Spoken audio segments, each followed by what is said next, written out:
নিত্য প্রয়োজনীয় দ্রব্যের লাগাম ছাড়া মূল্যবৃদ্ধিতে নাজেহাল সাধারণ মানুষ। ঊনকোটি জেলার কুমারঘাটির পাবিয়াছড়া বাজারেও শাক সবজি তেল ডাল থেকে কসমেটিক্স প্রায় সব পণ্যের দাম বেড়েছে। বাড়তি দামের প্রভাবে কমেছে বিক্রি, বাড়ছে ক্ষোভ। পাবিয়াছড়া বাজারে প্রতিদিনের কেনাকাটায় অতিরিক্ত খরচের চাপে হিমশিম খাচ্ছেন ক্রেতারা।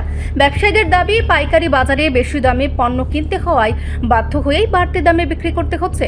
পাশাপাশি পরিবহন ব্যয় বৃদ্ধি ও শ্রমজীবী মানুষের হাতের অর্থের সংকটের কারণে বাজারে বিক্রি আগের তুলনায় অনেকটাই কমেছে।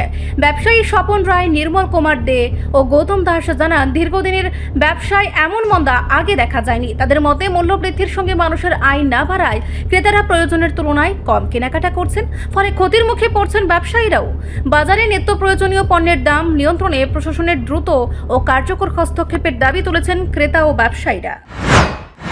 বাজার পরিস্থিতি তো এখানে অনেক খারাপ, কারণ দিন দিন জিনিসপত্রের দাম বাড়তেছে, প্লাস কাস্টমারের স্যাটিসফ্যাকশন কম, কাস্টমার আইতেছে কম, সেলটা কমে গেছে, আগের তুলনায় অনেক কমছে। জিনিসপত্রের রেটও অনেক বাড়ছে, কাস্টমারের চাহিদাও কমছে। মেইন সমস্যা হচ্ছে জিনিসপত্রের দামটা বাড়ুনি, ইনকাম বাড়তেছে না, এটাই সমস্যা।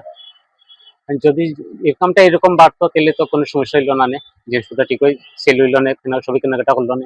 জিনিসপত্রের দাম যদি যেহেতু শুধু কমে, তাহলে সেলটা অবশ্যই বাড়বো, সবারই চাহিদা হইব জিনিসপত্র কেনার। বেচা বিক্রিটা অনেক কমছে, শুধু আমার না, প্রত্যেকটা দোকানদারের কি অবস্থা, কি সমস্যা। ব্যবসা তো 2 বছর 3 বছর থেকে খুবই মান্দা চলে কাঁচামালের ব্যবসা। এটা সাধারণ শ্রমিকের হাতে টাকা পয়সা নাই, দিনমজুরের কাম কাজ কম, যার কারণে আর বাজার জিনিসের দাম হইলো আকাশ ছোঁয়া, যার কারণে শ্রমিকরাও এই আলু পেঁয়াজ বেশি খরচ করতে রাজি নাই। আজ থেকে কয়েক বছর আগে দিনমজুর যারা আছে এরা কেজি কেজি সবজি খরচ করতে, তখন আর কেজি কেজি খরচ কমে গেছে। এটা হচ্ছে দেশে কাম কাজ খুব কম, দিনমজুরের কাজ নাই করলেও চলে। এটা হচ্ছে তেলের দাম বাড়ছে, যে ওটার কারণে একটু বাড়ছে। আগেও তো আজ থেকে 1 মাস আগেও 9 টাকা 10 টাকা পাইকারি আসলো। সস্তার মধ্যেই একমাত্র আলু আর পেঁয়াজ, আর কোনো সবজি সস্তা নাই, কম নিতেছে, ফলের কম, গরিবের হাতের টাকা পয়সা কম।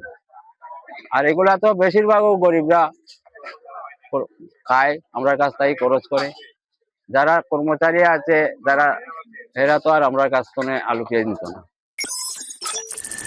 রিপোর্ট, সংবাদ প্রতীক্ষা।